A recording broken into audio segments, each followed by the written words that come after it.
Avant toute chose, comme toute présentation de qualité, normalement, on commence par donner des conflits d'intérêts. Mon premier conflit d'intérêt, c'est que aujourd'hui, pour vous parler d'études en vie réelle, ben, c'est que je suis, en plus d'être médecin, je suis chercheur et je suis surtout le CEO de Skesi. Et chez Skesi, on conduit beaucoup d'études de vie réelle, donc j'ai tout un intérêt à faire que vous soyez tous convaincus de l'importance de faire des études de vie réelle. Mais si vous allez en être convaincus, c'est surtout que moi, un de mes biais principaux dans tout ça, c'est que je crois à l'importance des données de vie réelle. Pour vous donner un petit peu de background et un peu d'où je parle, donc je suis médecin, je suis chercheur, j'ai fait de la recherche et je continue à faire de la recherche à la fois fondamentale, donc avec des animaux, des cellules, de la recherche sur des données bioinformatiques, mais j'ai aussi fait pas mal de recherche clinique interventionnelle, dite classique, et on va aborder cette thématique, mais je crois aussi beaucoup, beaucoup, beaucoup à l'importance des données qui sont générées par la pratique courante, par ce qu'on appelle des données de vie réelle. Donc évidemment, il y a un parti pris dans cette présentation et je l'assume complètement et on pourra en discuter sur le positionnement des études de vie réelle par rapport à ce qui peut être un peu plus classique, mais on va essayer ensemble d'aborder de façon la plus pragmatique possible et de la façon la plus objective possible quand même ce qu'on peut faire avec des études de vie réelle.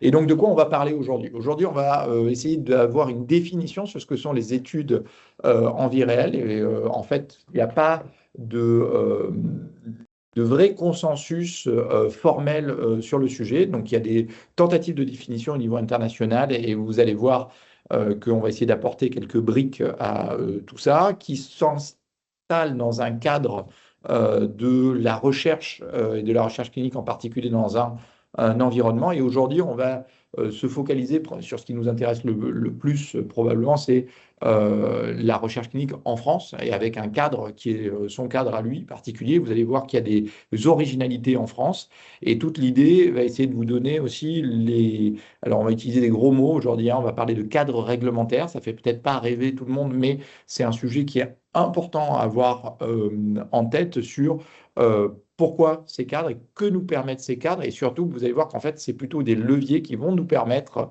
d'avancer. Et donc, à la fin, l'idée, ça va être de vous donner quelques trucs et astuces, quelques pistes pour essayer de s'en sortir soi-même quand on construit son projet d'études en vie réelle. En tout cas, je vais vous donner comment moi je fonctionne, comment nous on fonctionne chez Skesi, et ce qui nous permet de conduire des études et essayer de gagner un maximum de temps et de clarté dans cet environnement qui peut paraître parfois un petit peu complexe. Et si ça vous paraît complexe, c'est normal, c'est parce que ça l'est. Mais aujourd'hui, l'idée, c'est d'essayer de mettre un peu plus de clarté dans tout ça. Je vous propose qu'on rentre directement dans le vif du sujet. Et pour définir en fait les études de vie réelle, en fait, elles se sont inscrites plutôt dans une particularité par rapport à ce que fait ce qu'on va appeler aujourd'hui la recherche clinique classique. C'est celle qui est calquée sur le mode de développement, notamment des innovations et en particulier des médicaments, mais qui, à l'heure actuelle, est aussi calquée de plus en plus sur la démonstration de la preuve, par exemple, des dispositifs médicaux.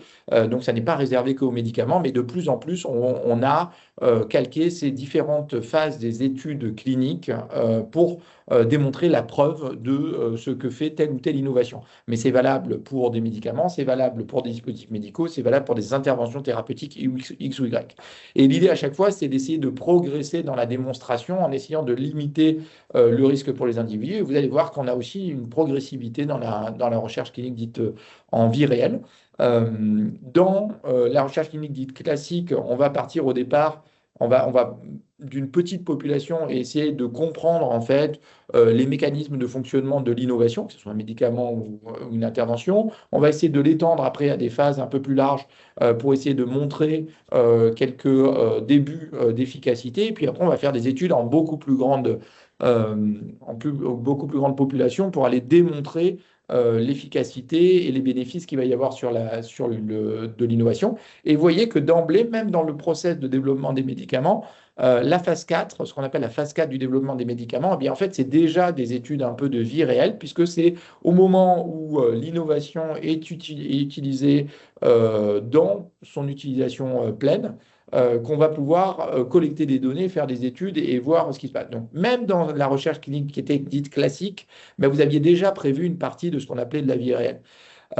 Et c'est important d'avoir ça en tête parce que ce mode de développement de la recherche clinique classique, il permet de répondre à certaines questions. Et là, vous allez voir en particulier, c'est le mode typique de recherche qui permet de répondre à la question, est-ce que ma molécule, est-ce que mon innovation, elle améliore la survie ou la morbidité dans telle condition médicale, dans telle maladie. Ça, c'est la meilleure façon, c'est le gold standard qu'on a pour développer de la recherche et répondre à cette question-là. Mais vous allez voir qu'on a plein d'autres questions. Le gold standard pour répondre à cette question de dire j'ai une intervention et mon intervention me permet de répondre, d'améliorer telle ou telle condition, eh bien, la meilleure façon de le faire, c'est de prendre une population sélectionnée. On va sélectionner sur des critères très précis à qui on va allouer ou pas telle ou telle intervention, que ce soit un médicament, que ce soit un dispositif médical ou une intervention, et de préférence de façon aléatoire pour se dire que l'intervention que j'ai faite me permet de modifier le résultat, l'outcome qu'on va aller mesurer. Il y a d'autres designs d'études dans les études cliniques conventionnelles, mais le principe reste tout le temps le même, c'est se dire, je vais avoir une intervention, cette intervention dans une population qui est bien contrôlée, c'est uniquement cette intervention qui me permet de dire que la différence des effets que je vais observer, elle est due à ça.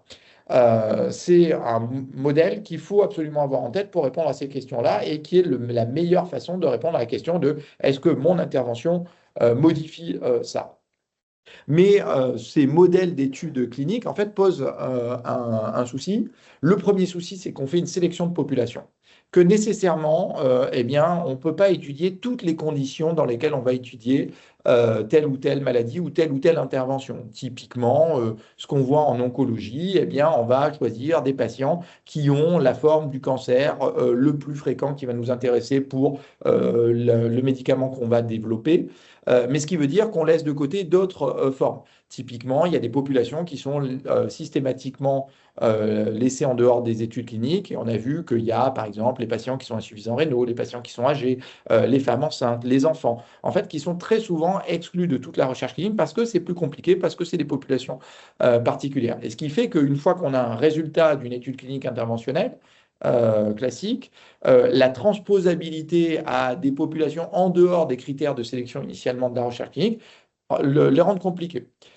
Et d'où le fait que les études de vie réelle vont nous permettre, dans des populations qui n'étaient pas celles qui étaient sélectionnées initialement dans les études interventionnelles, de répondre à cette question. Euh, Ça va répondre avec un peu plus de limitations, mais dans des populations beaucoup plus larges.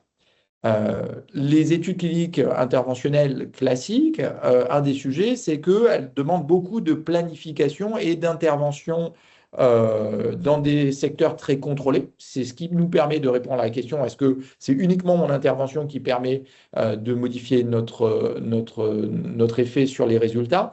Mais ça intervient à un coût qui est élevé, parce que ça nécessite beaucoup de personnel, ça nécessite beaucoup de contrôle de l'environnement et donc du temps de mise en œuvre par s'assurer qu'on fait courir le moins de risques possible aux participants à la recherche, mais aussi ça a très peu de flexibilité. C'est-à-dire que lorsque vous allez lancer une étude clinique interventionnelle classique, entre le moment où vous designez le protocole et le moment où l'étude a réellement lieu, il peut se passer des mois, voire des années, ce qui rend les choses compliquées si jamais il y a une nouveauté qui arrive dans la prise en charge des patients, s'il y a besoin de s'adapter. Et donc, tout ça rend en fait ce modèle qui reste le gold standard en fait peu souple, peu adaptable et surtout long et cher. Et d'où le fait de compléter une partie de l'argumentation de l'effet de telle ou telle innovation avec des données qui viennent du monde de ce qu'on appelle de la vie réelle. Il ne va pas y avoir une opposition formelle entre l'une et l'autre, il va y avoir plutôt une complémentarité et donc les études de vie réelle qui vont venir s'adosser à des études interventionnelles plus conventionnelles. Ce qui va être important aussi d'avoir en tête, et vous allez voir, et on en reparlera aussi, euh, on mélange souvent les données de vie réelle des études de vie réelle. Alors, évidemment, une étude sans données, c'est quand même assez difficile, mais en fait, ce n'est pas parce que vous avez des données que forcément vous allez en avoir une étude. Et donc, dans la terminologie et en recherche, c'est toujours important d'avoir ça en tête. Vous allez voir les termes que je vais essayer d'employer aujourd'hui.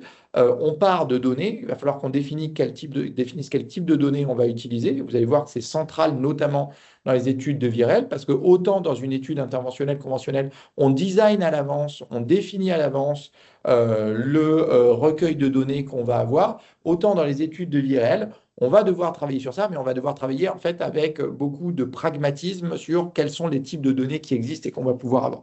Et il va falloir qu'on applique des analyses, et c'est les analyses qu'on va apporter à ces données qui vont nous permettre de faire des études qui, après, derrière, normalement, doivent être publiées. Donc, il faut vraiment avoir cette démarche dans sa tête de bien faire cette distinction entre les données. Il peut y avoir des données de vie réelle et après qui vont donner derrière des études.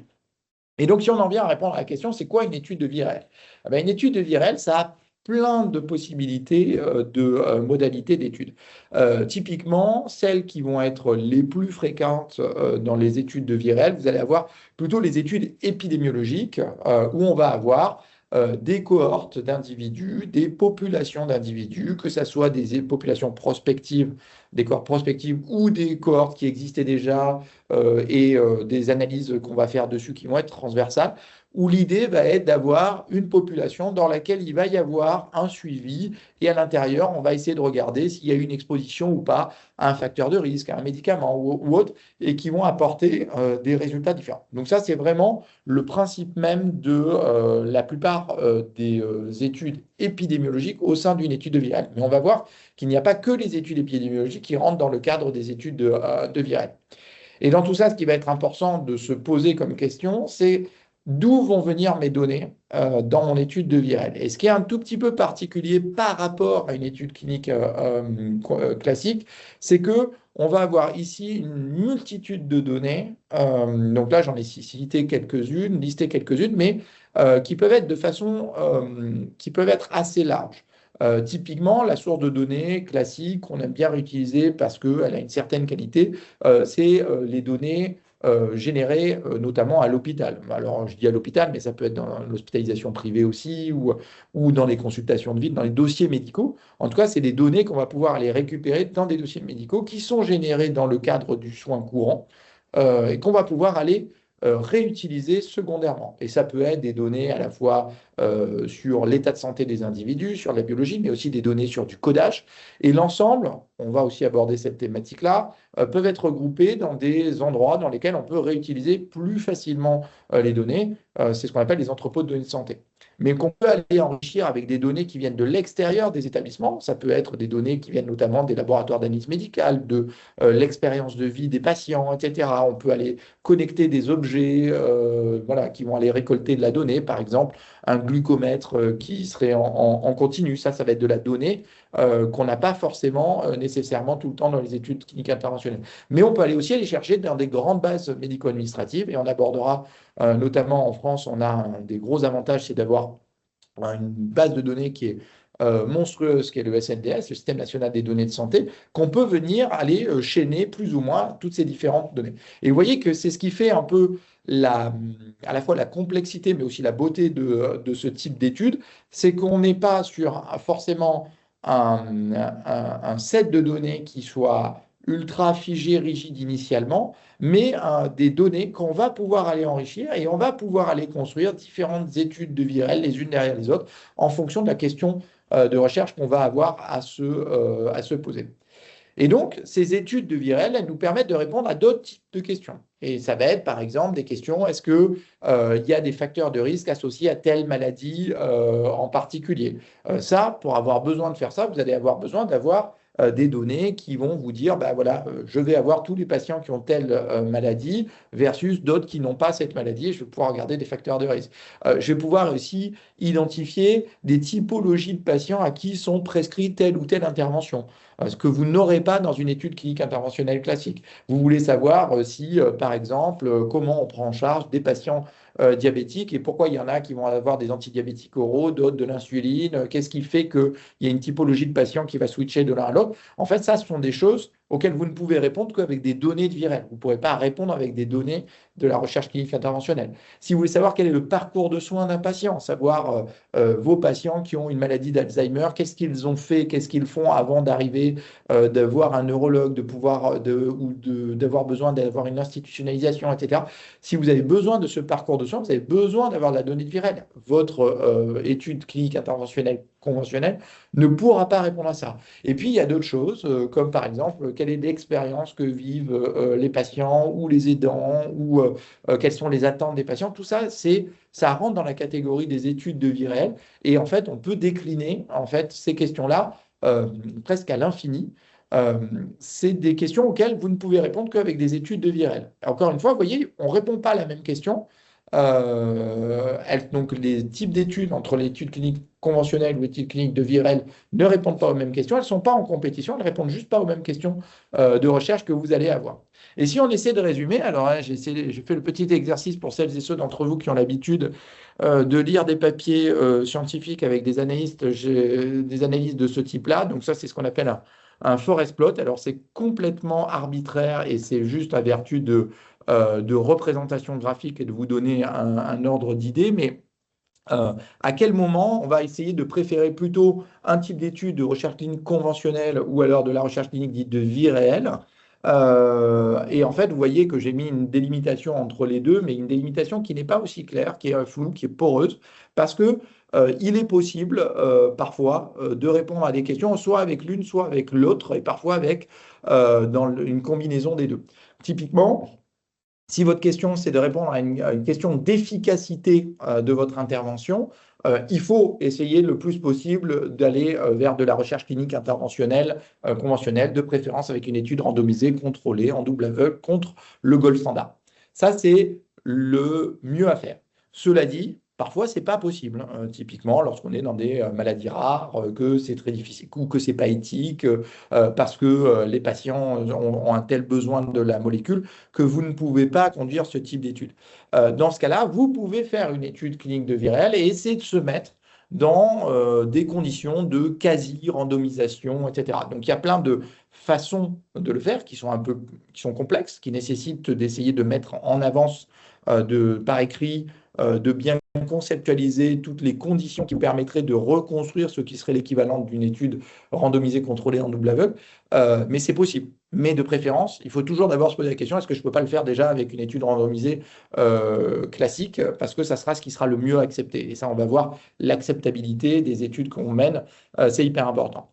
Si vous posez une question de sécurité d'emploi d'une innovation, vous avez un nouveau médicament, un nouveau dispositif, une nouvelle intervention, il faut essayer d'abord de le faire dans une étude de recherche clinique conventionnelle, mais ça sera toujours important aussi de voir en vie réelle si la sécurité d'emploi de votre innovation que vous avez pu observer dans vos études cliniques interventionnelles classiques, elle se répercute aussi dans la vie réelle. Et on a eu plein d'exemples où dans des études bien contrôlées, la sécurité était OK, mais une fois qu'on passait à une population plus de vie réelle, plus large, parce que on va avoir des populations qui vont présenter d'autres particularités, etc., eh bien, vous allez avoir une exposition à des risques qui sont plus importants. Eh bien, c'est important de pouvoir aussi continuer à avoir des études sur la sécurité de votre innovation en vie réelle. C'est des études de pharmacovigilance qui sont hyper importantes à avoir, et on voit que ce n'est pas parce qu'une molécule elle est sur le marché depuis des décennies que ça ne vaut pas le coup de refaire des études sur la sécurité d'emploi de telle ou telle molécule. Si vous posez des questions sur le coût, sur le bénéfice coût-efficacité, sur le coût, pas forcément financier, mais le coût humain, le coût organisationnel, et on en reparlera à la fin, mais si vous posez des questions sur quels sont les bénéfices de mon innovation, eh bien, il faut se poser la question, je pense déjà dans des études cliniques interventionnelles conventionnelles, parce que vous allez pouvoir comparer par rapport à un gold standard, mais la meilleure façon de répondre au coût-efficacité, c'est aussi dans les études de vie réelle, parce que vous allez pouvoir prendre en compte beaucoup plus plus grandes données, de plus grands types de données dans votre évaluation coût-efficacité que ce que vous auriez dans votre étude très contrôlée. Donc, les deux vont vous apporter une réponse, mais à un moment donné, vous allez devoir apporter des données avec votre vie réelle. Si vous posez des questions sur la prévalence de tel ou tel symptôme, de telle ou telle maladie, vous ne pouvez pas y répondre dans une étude randomisée conventionnelle. Vous allez être obligé d'avoir des études épidémiologiques, vous allez être obligé d'avoir des études de vie réelle. Vous voyez que là, on a une progressivité petit à petit des différentes possibilités en fonction de la question que vous allez vous poser. Et enfin, si vous posez la question, par exemple, de l'expérience, alors j'ai mis là ces 5 questions qu'on peut se poser, mais il y en a plein d'autres, mais qui me semblent être importantes. Mais si vous posez la question de quelle est l'expérience de l'utilisation de mon innovation par les patients, par les professionnels de santé, c'est évidemment principalement en recherche clinique de vie réelle que vous allez pouvoir avoir cette information-là. Parce que c'est dans les vraies conditions d'utilisation, c'est là où vous allez pouvoir le mesurer de la meilleure façon. Mais vous pouvez déjà commencer à le faire dans les études randomisées contrôlées. Parce que typiquement, une des façons de mesurer l'expérience, c'est d'aller mesurer, par exemple, chez un patient, la qualité de vie, les symptômes, etc. Et ça, vous pouvez le faire déjà dans une étude conventionnelle. Euh, mais il faudra aussi arriver à le faire sur le terrain parce qu'il va falloir pouvoir transposer entre les deux. Et là où ça va être le plus important, c'est quand vous allez avoir dans les conditions réelles de tous les jours de monsieur et madame tout le monde, de dire, ben voilà, je vais pouvoir documenter cette évolution de l'expérience des soins. Tout ça, c'est important parce que à la fin, les études que vous menez, c'est pour essayer de convaincre des gens avec les résultats que vous avez. Les premières personnes, à mon sens, qu'il faut arriver à convaincre, c'est les patients.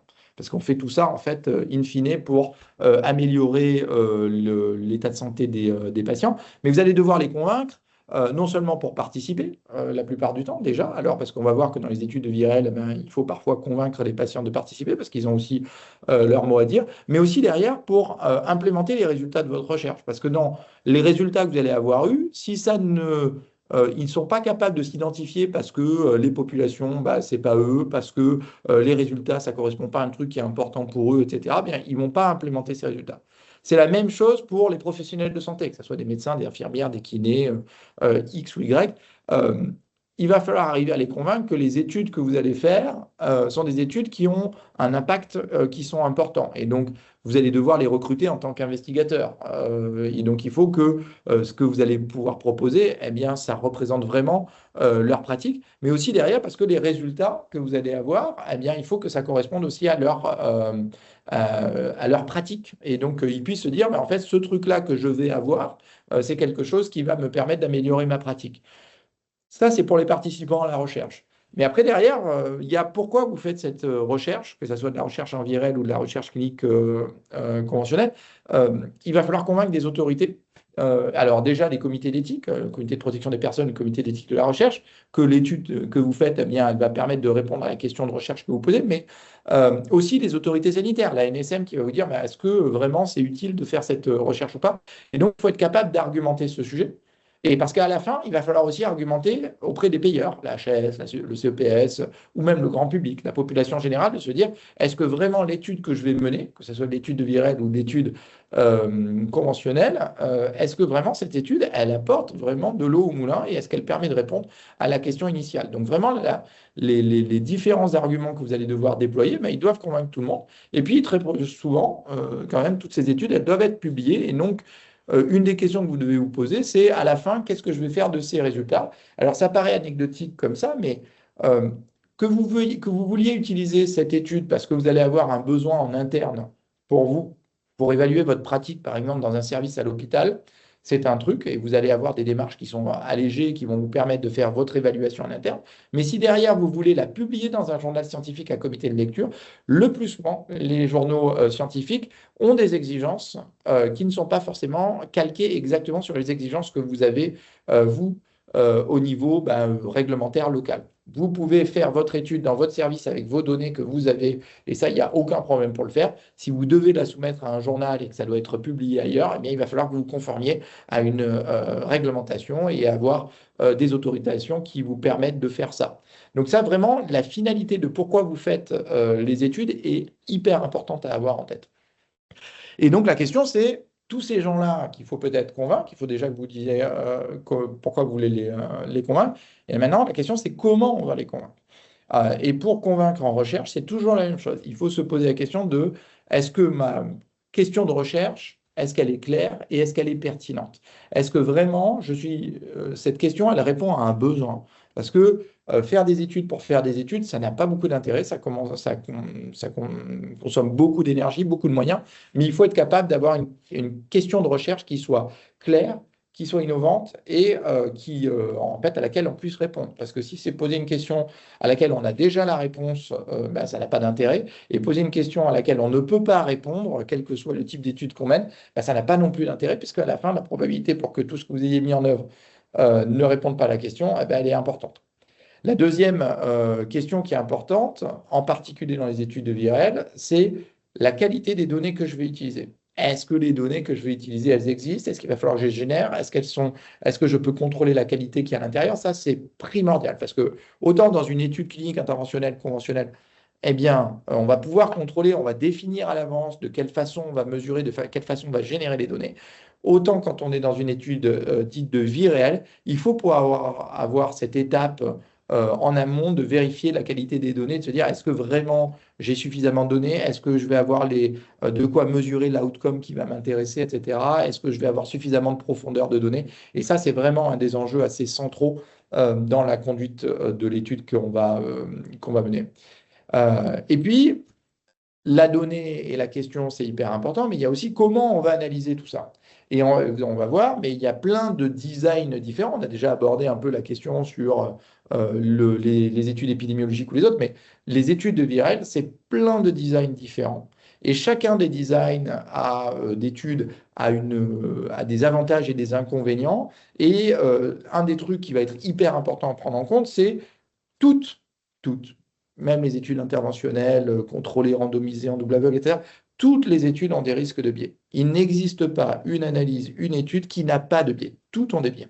En revanche, il faut en être conscient et il faut être capable de les gérer et de dire, je vais essayer de mesurer le plus possible et de contrôler le plus possible ces biais. Et ça, c'est un énorme travail à faire en amont de la mise en place de l'étude et vraiment de réfléchir, OK, je vais avoir des biais, comment je vais les contrôler, comment je vais les mesurer et comment je vais faire à la fin pour dire, ben voilà, j'ai essayé de contrôler un maximum tous mes biais. Et tout ça, ça va impacter vos critères de jugement, les analyses statistiques que vous allez faire, etc. Et c'est pour ça que c'est hyper important. Il y a un gros travail en amont de toute étude de vie réelle, de réflexion sur quel est le design le plus approprié, quelles sont les statistiques que je vais aller faire dessus, quels sont les critères de jugement et comment je vais essayer de contrôler un maximum tous les biais que je peux avoir. Et ça, c'est une étape qui est fondamentale. Ça demande du jus de cerveau, ça demande du travail sur le sujet, mais c'est une étape qui est primordiale à avoir. Après tout ça, une fois qu'on a commencé à designer un peu toute son étude, bah, c'est est-ce que je vais pouvoir comment je vais pouvoir me mettre en conformité réglementaire? Et ça, c'est une étape qui est primordiale pour pouvoir convaincre parce que vous pouvez avoir la meilleure étude du monde. Si à la fin, bah, vous l'avez fait dans une façon, vous avez collecté ces données, vous avez fait ces analyses de façon pas éthique, eh ben, vous allez avoir énormément de mal à publier. Vous allez avoir énormément de mal à communiquer vos résultats et en fait, vous aurez fait tout ça pour rien. Donc, la, convaincre dans une étude clinique de vie réelle, ça nécessite de passer par toutes ces étapes-là et de se poser ces questions-là en amont et on reverra ça ensemble à la fin. Je vous parlais de la méthodologie de recherche qui est primordiale. Alors, c'est primordial dans les études cliniques interventionnelles conventionnelles, mais c'est encore plus important dans les études cliniques de vie réelle. Parce que autant c'est très cadré dans les études interventionnelles, où on sait, bah, là, typiquement, je vais faire une étude en cardiovasculaire et donc je vais étudier, là, je me pose la question de si ma molécule, machin, améliore la mortalité dans telle maladie cardiovasculaire. Ben, je sais que je vais être capable de calculer un nombre de sujets à inclure, je vais avoir besoin de X milliers de patients et je vais mesurer tel outcome, etc. Et on est tous capables de designer ce type d'études, alors plus ou moins gros et c'est plus ou moins cher, mais on a une idée très claire de ce qui est attendu par les autorités, par les reviewers, par tout le monde sur ce sujet. Sur les études dites de vie réelle, on est beaucoup plus dans du pragmatisme. On est beaucoup plus à se dire, OK, ma question de recherche, elle va être assez complexe. Je vais essayer de répondre à des objectifs et dans ces différents objectifs, il va falloir que j'essaie de trouver le design qui est le plus approprié pour répondre à cette question de recherche. Et donc, je peux utiliser plein de différentes designs. Ça peut être de faire une étude prospective de, OK, à partir de maintenant, je vais aller collecter tel ou tel type de données, les gens vont être d'accord pour que je collecte tel ou tel type de données. Ça peut être la donnée existe déjà, donc je vais aller récupérer tous les dossiers des patients qui ont tel ou tel type d'étude, je vais conduire une étude rétrospective, ou je vais aller faire une étude pragmatique, ou je vais aller utiliser des codes qui sont à gauche ou à droite. En fait, ces méthodes de recherche, ces méthodes qui vont être statistiques, organisationnelles, elles doivent répondre à vos objectifs. Et on ne peut pas donner un guide et de dire, bah, voilà, si vous avez telle question, c'est telle réponse, parce que ça va dépendre à chaque fois de la question de recherche et de ce qui existe déjà ou pas. Et donc, avoir ce pragmatisme dans le sujet. C'est pour ça que dans les études de l'IRL, il n'y a pas une façon de répondre à la question, il y a souvent plusieurs façons de répondre et on peut essayer de naviguer dans les différentes méthodologies pour être le plus approprié au contexte tel qu'il existe, tout en restant scientifiquement rigoureux et éthiquement responsable. Une fois qu'on a défini cette méthodologie de recherche qui va nous dire, en fait, voilà ma question, comment je réponds à mes méthodes, il y a comment je vais m'inscrire dans un cadre réglementaire qui va me permettre de sécuriser ma recherche. Et c'est hyper important parce que le cadre réglementaire, il vous permet de dire, je l'ai fait dans les règles qui sont attendues et dans les bonnes pratiques de la recherche clinique. Et ça apporte de la confiance de la part des professionnels, des investigateurs, des autorités et surtout des patients. Et surtout, derrière, ça va me permettre de valoriser. On parlait de la publication scientifique, ça fait partie de la valorisation importante à avoir. Et on voit très régulièrement, pour être reviewer et éditeur associé dans plusieurs journaux, on voit régulièrement des papiers qui sont soumis, qui n'ont pas suivi de cadre réglementaire correct et qui doivent être boulés, qui doivent être déclassés parce que on ne peut plus publier aujourd'hui dans un journal de bonne qualité des études qui ont été faites sans suivre le cadre réglementaire. Et dans le cadre réglementaire, il y en a un en particulier en France et en Europe qu'il faut suivre, c'est le RGPD. Alors le RGPD, on va revenir dessus, mais le RGPD, il s'applique à partir du moment où vous travaillez sur des données personnelles. Si vous travaillez sur des données qui sont anonymisées ou que vous travaillez sur des données qui sont des données agrégées, eh bien, ça ne rentre pas sous le coup du RGPD, donc ça ne s'applique pas. Mais en revanche, le RGPD, il a le gros avantage peut-être d'être un peu contraignant, mais de donner un cadre clair de ce qui va être prévu des données que vous allez collecter. On a en France, en plus du RGPD, alors il y en a certains qui vont dire c'est de la complexification, moi je considère que c'est plutôt une opportunité. On a la CNIL qui a énormément travaillé à mettre en place des systèmes d'allègement, de facilitation d'utilisation ou de réutilisation des données en vue de recherche. Et la CNIL est particulièrement impliquée dans la recherche en santé et a mis en place des référentiels. On va voir des méthodologies de recherche qui vont s'appliquer principalement les MR de 3 à 8 pour les études de vie réelle. Mais pas que. Ils ont aussi mis en place un système de référentiel d'anthropodonée de santé. On va en revoir. Et quand on n'est pas capable d'être conforme à tout ça, il va y avoir des autorisations spécifiques et donc des discussions à avoir avec la CNIL. Vraiment, moi, je vous engage, si jamais vous avez des discussions, des études de vie réelle et vous ne savez pas exactement si vous pouvez rentrer là-dedans, à pas hésiter à les contacter parce qu'ils sont de très, très bons conseils en général sur le sujet. Et puis, un autre sujet, et on va venir dessus, on a eu des lois de bioéthique en France et en Europe qui ont été transposées. Et puis, on a à l'heure actuelle en France la loi qui s'applique dans le domaine de la recherche clinique et en particulier pour les études virales, qui est la loi Jardé. Et on va revenir dessus sur les avancées que ça apporte. Si on revient sur le RGPD, dans les études de vie réelle, pourquoi ça nous intéresse tant d'avoir le RGPD? C'est qu'il prévoit le RGPD la participation à la recherche, le fait que les données puissent être utilisées à des visées de recherche et que, en fait, ces données, comment on va pouvoir les utiliser de façon éthique et pas rendre ça non plus extrêmement lourd. Alors évidemment, tous les gens qui ont forcément dû contractualiser dans le domaine du RGPD pour la recherche, ils ont en tête, je pense, très logiquement des annexes RGPD qui peuvent être assez longues. Elles peuvent apparaître longues et contraignantes. Cela dit, elles permettent aussi en amont de la recherche de bien définir qui va faire quoi avec les données, ce qui permet de sécuriser en fait tous les échanges, de sécuriser les transferts de données, le type de traitement qu'on va faire dessus, et de pouvoir définir qui sont les destinataires, quels sont les types de données qu'on va utiliser. Et un des sujets qu'il faut vraiment avoir en tête, quand on est chercheur, on a souvent envie d'avoir des millions de données parce qu'on est très content d'avoir des millions de données. Mais un des sujets fondamentaux, c'est d'essayer de se dire euh, d'avoir le minimum de données nécessaires pour répondre à ma question de recherche. Dans plus de... Alors, il y a plein d'études qui montrent ça, mais dans la plupart des études cliniques qui sont réalisées, plus de 90% des études, des données qui sont collectées ne seront jamais publiées, ne seront jamais utilisées pour la recherche. Donc, ce qui veut dire qu'on dépense des énergies folles à collecter de la donnée qu'on finit par ne pas réutiliser. Donc, vraiment, l'idée, c'est de se poser la question à chaque fois, est-ce que j'ai vraiment besoin de cette donnée? Est-ce que vraiment je vais l'analyser? Est-ce que je vais le mettre dans mon plan d'analyse statistique ou pas?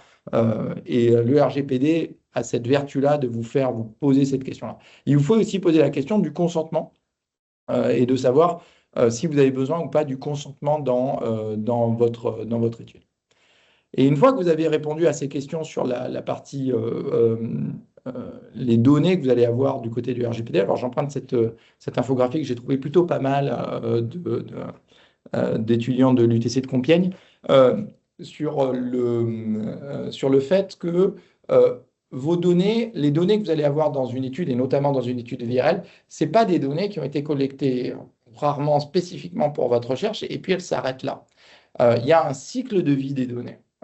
Les données dans les études de vie réelle, les données de vie réelle, elles sont le plus souvent générées dans le cadre du soin courant. Donc, elles sont utilisées pour prendre en charge les patients. Et puis après, vous allez devoir les réutiliser pour une autre finalité, les retraiter autrement, les transformer. Vous allez les reconserver. Et puis parfois, ces études qui ont été utilisées dans une étude de vie réelle, vous allez devoir les réutiliser pour une autre étude de vie réelle. Donc, en fait, on n'est plus dans on n'est pas dans un système figé dans lequel vous allez avoir des données stockées dans un endroit et c'est terminé, point. Ce qui est le modèle classique des études cliniques interventionnelles conventionnelles, même si on est en train d'en sortir petit à petit. Mais on est beaucoup plus dans de la donnée un peu plus dynamique, qui peut être réutilisée, qui va pouvoir servir peut-être plusieurs fois. Et il faut l'avoir en tête régulièrement, se dire, mais en fait, cette donnée que je vais réutiliser, est-ce que je ne pourrais pas la réutiliser plus tard aussi derrière? Et donc, ça pose des questions réglementaires à chaque fois de bien se mettre en conformité pour tout ça. Et ça vous amène, quand vous vous posez ces questions sur ces données, de définir quel va être le circuit des données. Et le circuit des données, alors nous, on fait tout le temps ça, et maintenant on fait tout le temps ça chez Skedi, et je pense que c'est primordial de l'avoir constamment en tête, de se dire d'où part la donnée et jusqu'où elle va, pour voir en fait toutes les différentes étapes. Que c'est pas parce que je fais une étude de vie réelle que c'est forcément sur un serveur et c'est terminé, il suffit de récupérer les données et je vais pouvoir les analyser. Non. Parce que régulièrement, en fait, il faut savoir d'où est venue la donnée. Peut-être qu'elle est venue de différents serveurs. Il va falloir l'agréger, il va falloir matcher différentes bases, ou peut-être qu'il va falloir récupérer des données de la part des participants, des patients, depuis la part des professionnels de santé, dans quelle base ça va aller. Et en fait, devoir formaliser ça dans un circuit des données, alors c'est pas obligatoire, c'est mieux de le faire. Vraiment, nous, on encourage vraiment à le faire parce que ça permet de vraiment poser de façon concrète et de se dire, mais de où va partir la donnée et jusqu'où elle va, et aussi de voir en fait toutes les zones de friction qu'il peut y avoir quand vous allez devoir faire votre analyse et votre étude de vie réelle. Mais aussi, ça vous permet de savoir à quel moment vous êtes vraiment en compliance avec le RGPD. Et en fait, de dire, en fait, cette donnée, elle avait été recueillie dans une finalité initiale, et en fait, cette donnée, elle va devoir être utilisée dans une autre finalité qui va être une finalité de recherche. Et ça nécessite d'avoir la notion de consentement à la recherche des participants. Et ça, c'est un sujet, à mon avis, qui est important parce qu'on voit très régulièrement la confusion sur la notion de consentement. Et en recherche, on a deux consentements. Ils ne s'opposent pas du tout, ils se complètent, mais on a deux consentements différents. On a un premier consentement qui est le consentement au sens du RGPD, qui va être celui sur le traitement des données. Et donc, il va être explicite ou implicite, etc. Il peut être formalisé, ça peut être de l'opt-in sur des cases à cocher, etc. Mais c'est un type de consentement qui est le consentement qui s'applique à monsieur et madame tout le monde à partir du moment où on est sur des données personnelles. Et en particulier, comme là, on est sur des données personnelles sensibles, qui sont des données de santé, le plus souvent, eh bien, vous allez avoir besoin le plus souvent d'un consentement au sens du RGPD. Ce qui est différent du consentement au sens de la participation à la recherche clinique, qui lui est différent en fonction du type de recherche que vous allez avoir. Et qui peut être, à ce moment-là, soit du consentement explicite, papier, après une note d'information, soit qui va être de la non-opposition. Et donc vraiment, lorsque vous allez vous poser, vous avez fait ce circuit des données, que vous avez bien fait votre méthodologie, vous savez d'où vient tout ça, ben, en fait, vous allez avoir ces questions de, mais le consentement, quel consentement j'ai, quel consentement je dois avoir, et est-ce que c'est du consentement, de la non-opposition, est-ce que c'est de l'opt-in, etc. Et ça, en fait, c'est des questions que vous devez vous poser lorsque vous construisez votre étude de vie réelle. Et vous voyez qu'on est sur des questions, des questionnements qui sont un peu plus complexes que la recherche clinique interventionnelle conventionnelle, puisque vous allez vous devoir vous poser tout un tas de questions. Et donc, je vous parlais de la loi Jardé. Alors, ça fait un peu boomer de dire ça, mais moi, j'ai connu la loi d'avant. Et la loi d'avant, c'était la loi Urier-Cyrus-Clare, qui était une superbe loi, qui était dérivée des lois de bioéthique, mais qui définissait un type d'études qui étaient ce qu'on appelait les études biomédicales. En gros, c'était les études interventionnelles dans lesquelles il y avait en gros des risques pour les patients, ce qui était pas mal, mais en fait qui mettait de côté toute une partie des études qui étaient les études observationnelles, qui étaient les études de vie réelle. Et donc, ce n'était pas très, très clair. Mais en pratique, tout le monde passait devant un CPP, et puis voilà. La loi Jardé, ce qu'elle a apporté, donc ça c'est début des années 2010, ce qu'elle a apporté, c'est beaucoup plus de clarification sur notamment les études de vie réelle. Alors, les études interventionnelles conventionnelles, mais aussi les études de vie réelle.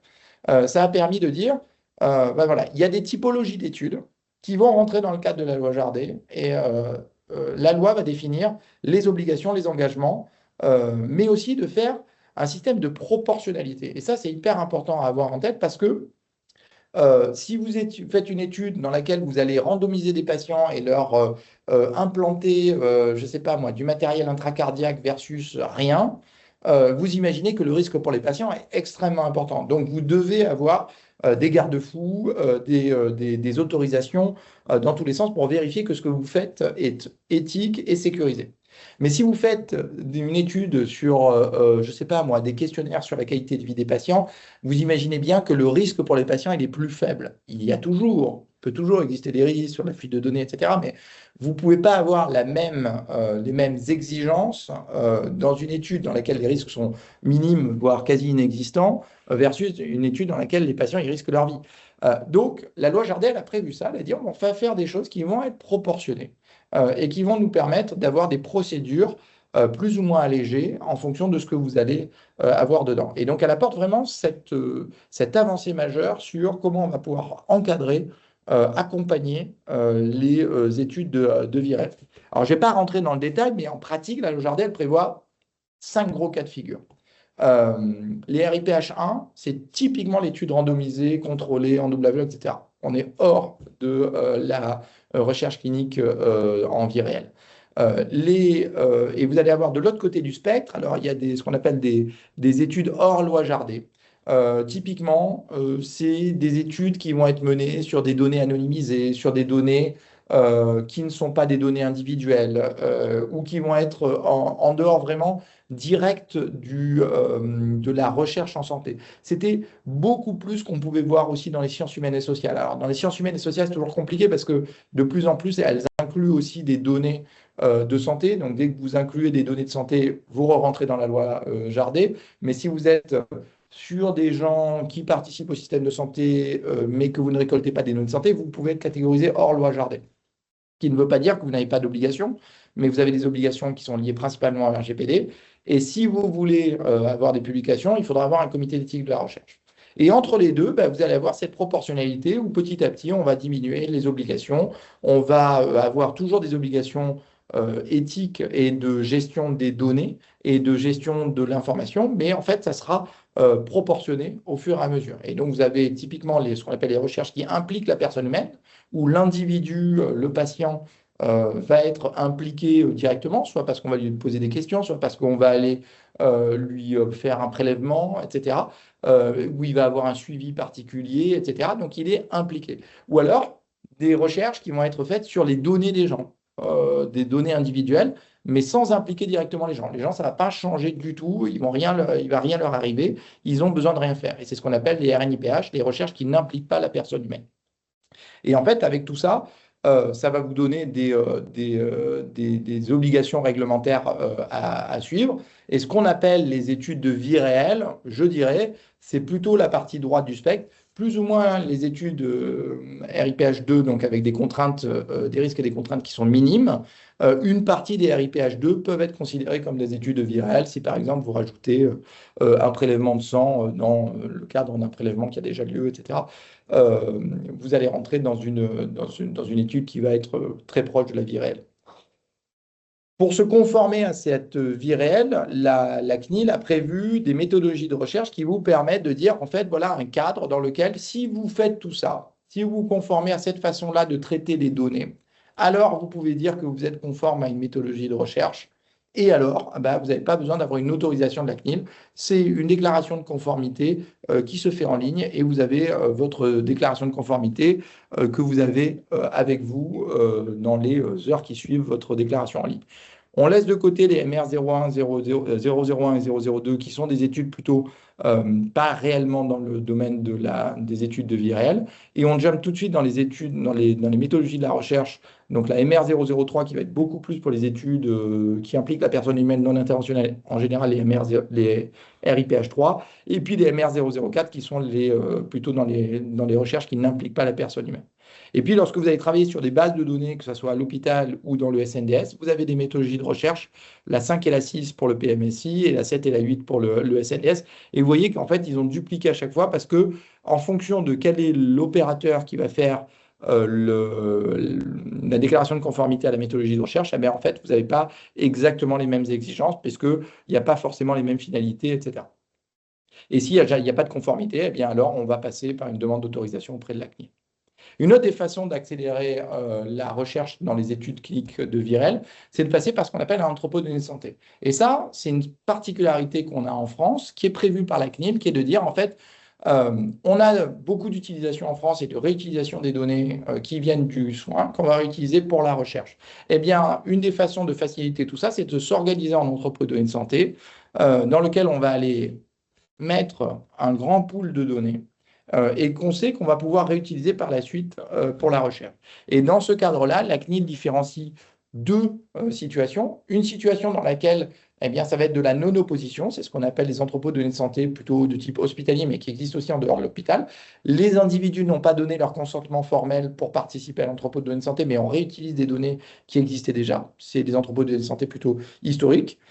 Ou alors, il peut y avoir les entrepôts de données de santé dits avec consentement. Donc, les individus ont donné leur consentement explicite pour participer à cet entrepôt de données de santé. Et à ce moment-là, eh bien, vous n'avez pas de formalité énorme, mais vous allez avoir quand même devoir être conforme avec le RGPD.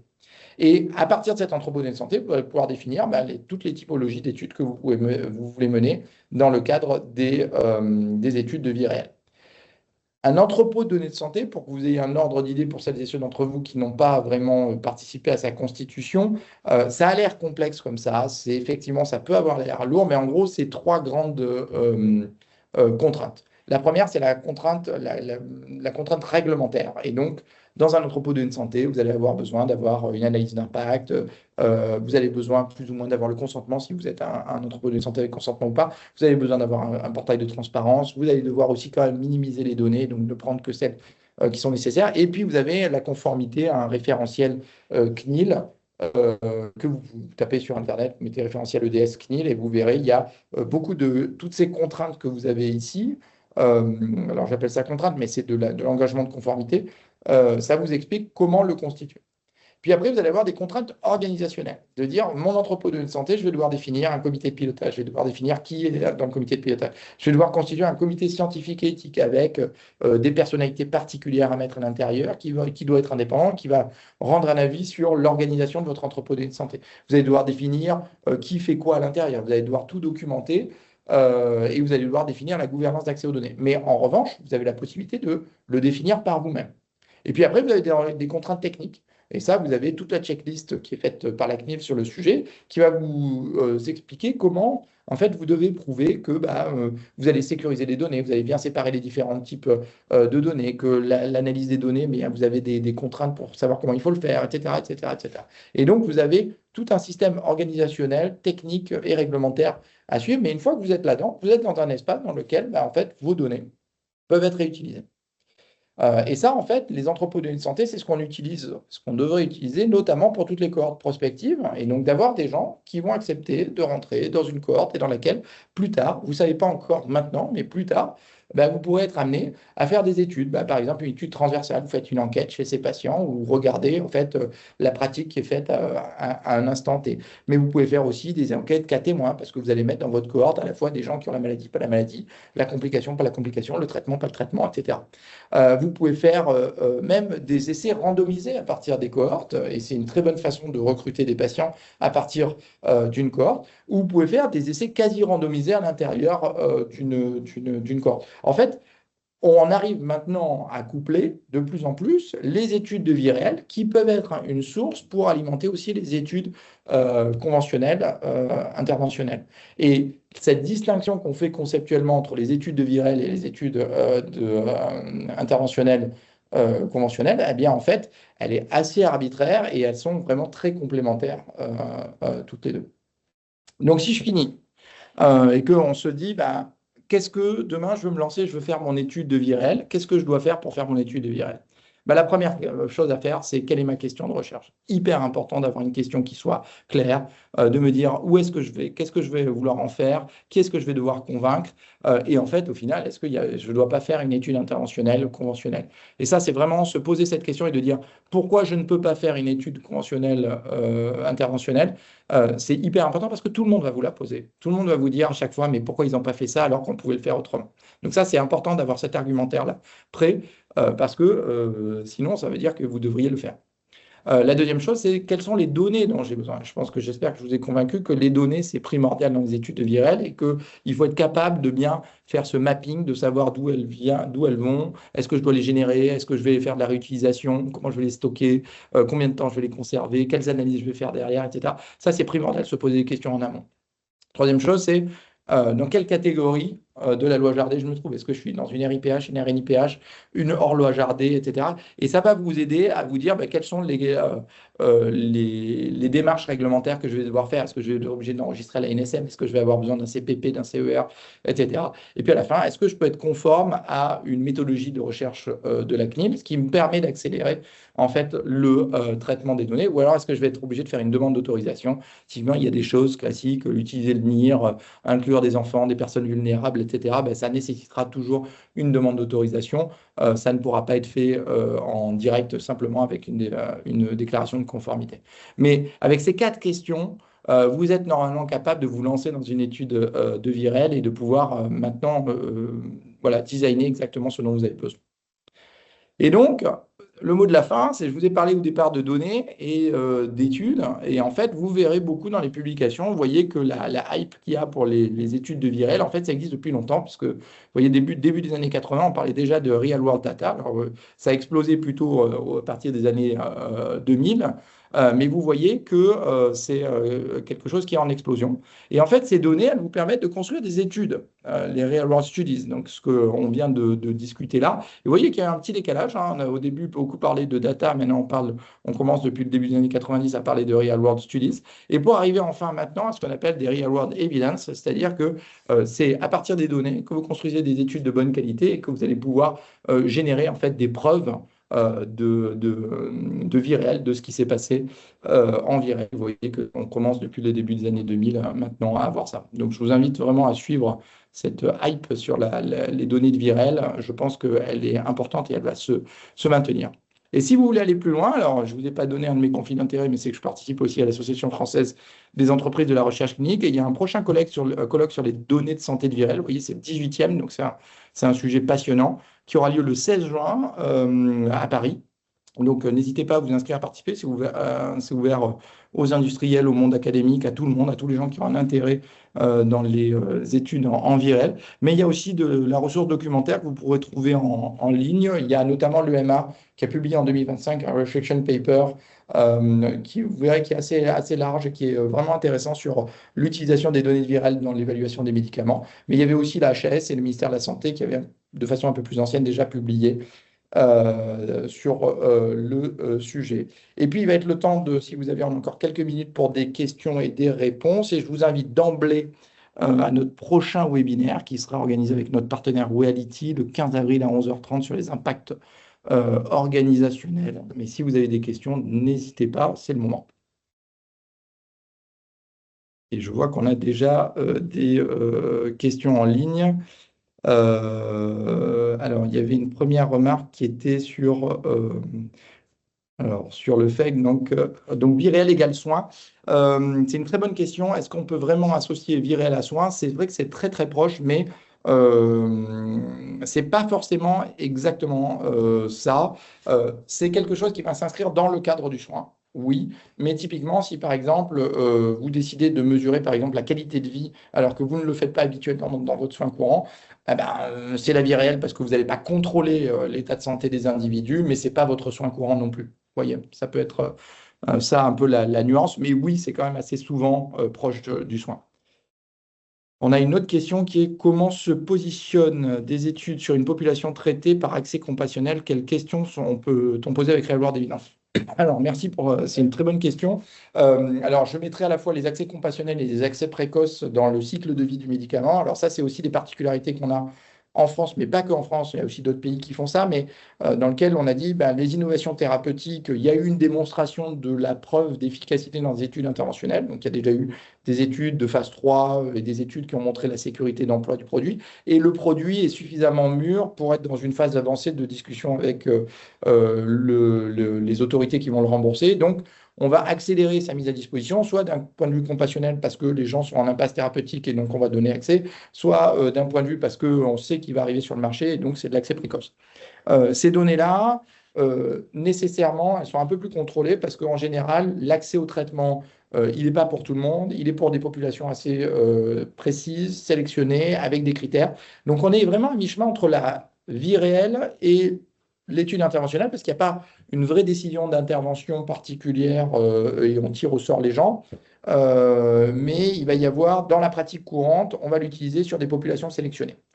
On peut réutiliser, et je pense que les autorités engagent beaucoup à générer des données auprès de ces populations-là pour montrer, en complément des études interventionnelles, les effets qu'il y a de la molécule. La particularité, c'est que le plus souvent, c'est ce qu'on va appeler des cohortes monobras, c'est-à-dire qu'on ne va avoir dans ces collectes de données que les patients qui sont exposés aux médicaments.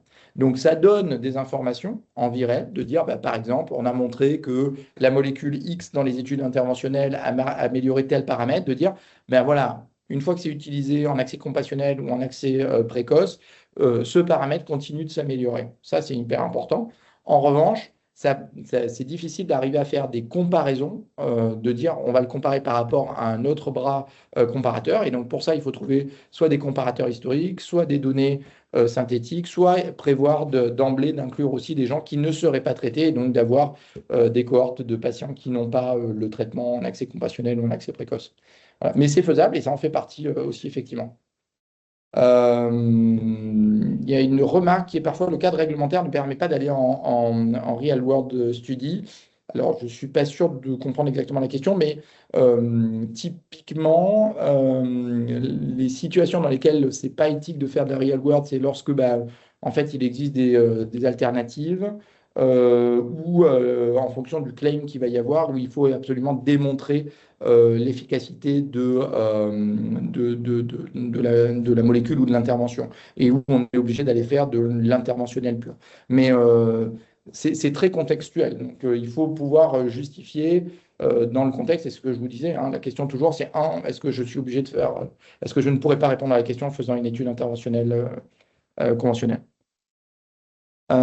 Et donc, on a une autre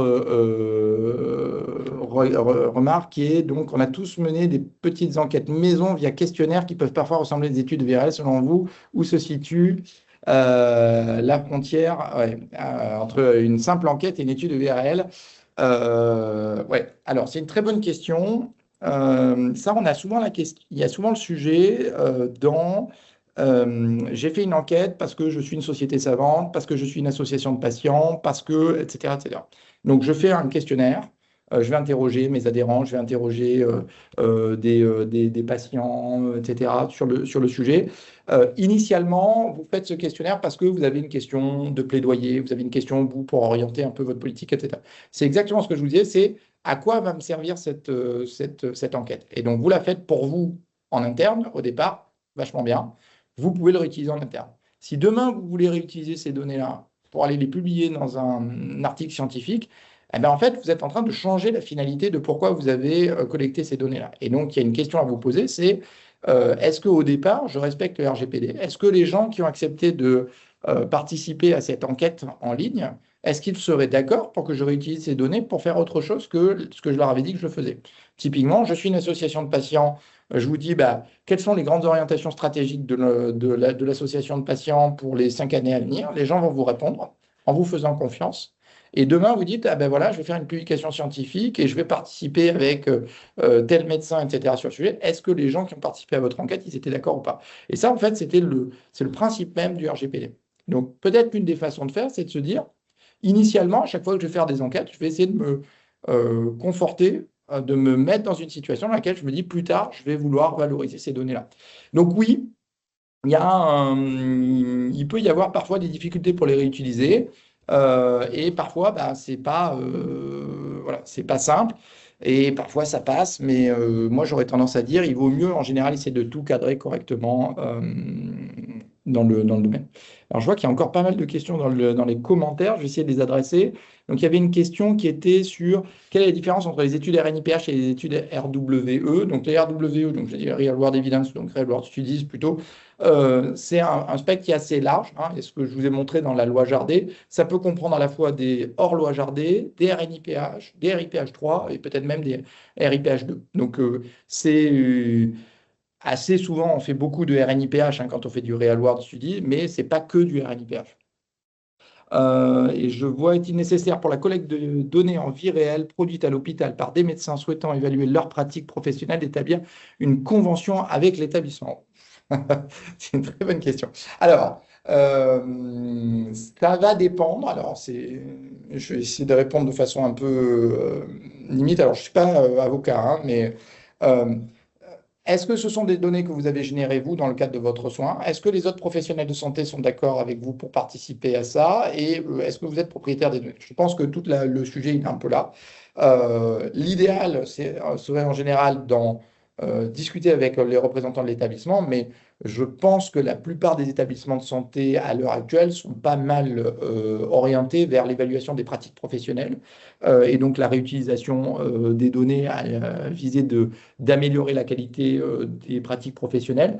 Mais encore une fois, ça dépend de quelle est la finalité que vous allez avoir derrière. Si c'est pour vous, pour votre service, pour améliorer la qualité de votre service, vous pouvez réutiliser vos données. Si c'est pour améliorer l'hôpital, etc., probablement il faut que vous soyez plus nombreux à en discuter et que vous ayez des discussions avec les personnes qui sont responsables du traitement initialement. Dès lors qu'un questionnaire type PROM est administré, les réponses collectées au sein d'un registre, classement RIPH3 obligatoire. Aussi très bonne question. Vous pouvez, dans la collecte de données directement depuis les patients, en faire, donc les PROM, les Patient Reported Outcome Measures. En fait, si c'est dans le cadre de votre soin courant, vous pouvez le collecter dans le cadre du soin courant et après le réutiliser secondairement pour une étude de vie réelle. Et donc là, ça sera dans le cadre de ce qu'on appelle une RNIPH. Si vous le faites de façon prospective, vous dites maintenant je vais telle typologie de patient collecter, je veux ça, ça, ça à tel moment, vous allez être vous allez impliquer les patients, donc c'est une RIPH 3. Mais après, vous pouvez aussi réutiliser dans le cadre d'un entrepôt de données de santé. Donc, ce n'est pas forcément parce que vous avez un questionnaire que c'est du RIPH 3, mais vous pouvez aussi le faire dans le cadre d'une RNIPH si vous faites de la réutilisation secondaire des données. Alors, j'ai une autre question qui est vos questions d'un point de vue réglementaire peuvent-elles évoluer, se compléter dans les questionnaires en fonction des réponses ou commentaires des patients, ou vos questions doivent-elles être posées en amont et ne pas être modifiées? Donc, je comprends que si vous avez des questionnaires que vous avez auprès des patients, est-ce qu'elles doivent être, c'est figé dans le temps, ou est-ce qu'elles doivent évoluer au fur et à mesure du temps? Normalement, si vous conduisez une étude, et typiquement si on se met dans le cadre d'une RIPH3, donc une étude prospective dans laquelle vous allez collecter de la donnée directement auprès des patients, vous devez définir un protocole de recherche, vous allez définir votre questionnaire et les données que vous allez collecter de façon prospective. Vous avez le droit au bout d'un moment, de dire, bah, en fait, au fur et à mesure, j'ai fait une analyse intermédiaire et en fait, il me manque une information et je vais devoir modifier ça. Ça peut être en fonction de la modification que vous apportez, soit une modification non substantielle, mais donc vous tenez informé le comité de protection des personnes et le comité scientifique, évidemment. Soit c'est une modification substantielle et vous devez redemander au comité de protection des personnes son avis. Donc ça dépend un peu de la modification que vous allez apporter. C'est dans tous les cas, enfin, il faut partir du principe qu'une étude de virale, l'idée c'est fondamentalement d'être quelque chose qui colle le plus proche possible de la réalité du terrain. Donc il va falloir que ça soit quelque chose qui soit pragmatique, mais il faut le faire dans un cadre réglementaire. Il ne faut pas non plus changer constamment les types de variables que vous allez mesurer, etc. Parce que même à la fin, vous, dans votre analyse, vous allez avoir énormément de maths à faire le truc. Parce que imaginez, vous commencez à collecter de la donnée de façon prospective, puis au bout d'un moment, 50% de votre population, vous changez, vous rajoutez, vous modifiez une variable. Ben, en fait, vous aurez à la fin que 50% de la donnée qui sera vraiment exploitable. Donc, vous allez être obligé de re-recruter encore plus de gens, etc. Donc, il vaut mieux se poser des questions et pas hésiter à passer un petit peu plus de temps à se poser les bonnes questions en amont, à bien définir exactement ce que vous allez vouloir collecter. Mais une fois que vous les avez, essayez le moins possible de changer en cours de route, hein. Comme toujours, hein, c'est difficile en cours de collecte de modifier les variables que vous avez.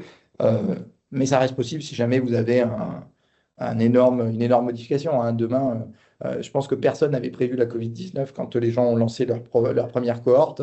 Nous, on a eu plein de cohortes dans lesquelles on a été obligé de rajouter des informations sur la Covid-19, la vaccination, etc. Donc, il faut aussi garder ce côté pragmatique, mais il faut essayer de le faire vraiment pour des événements très particuliers.